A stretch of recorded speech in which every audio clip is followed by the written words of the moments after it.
Hello friends, உளுந்தங்கஞ்சி எப்படி செய்கிறதுன்னு பார்க்கலாமா? வாங்க.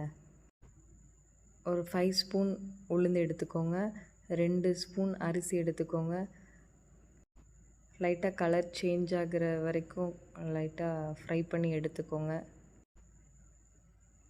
ஃப்ரை பண்ணதுக்கப்புறம் அதை வேறு பவுலுக்கு மாற்றிட்டு அதை நல்லா வாஷ் பண்ணுங்கள். ஒரு 4 to 5 டைம்ஸ் நல்லா வாஷ் பண்ணிவிட்டு அதுக்கப்புறம் ஒரு 1/2 அன் ஹவர் நல்லா ஊற வைங்க.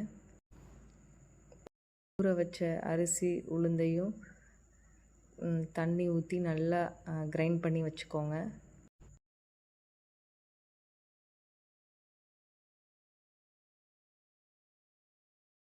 ஒரு கடாய் எடுத்துக்கோங்க, அதில் தண்ணி 2 டம்ளர் ஊற்றிக்கோங்க. நல்லா பாயில் ஆனதுக்கப்புறம் உளுந்து அரிசி பேஸ்ட்டை எடுத்து நல்லா மிக்ஸ் பண்ணிக்கோங்க. இதில் நான் ஒரு கிளிப்பிங்ஸ் எடுக்காமல் விட்டுட்டேன்.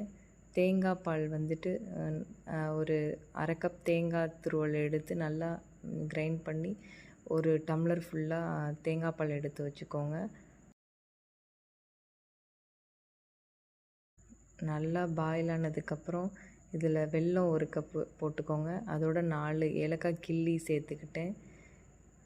அதோட தேங்காய் பாலையும் ஊற்றிட்டு நல்லா மிக்ஸ் பண்ணி பாயில் ஆனதுக்கப்புறம் ஆஃப் பண்ணிட வேண்டியதுதான்.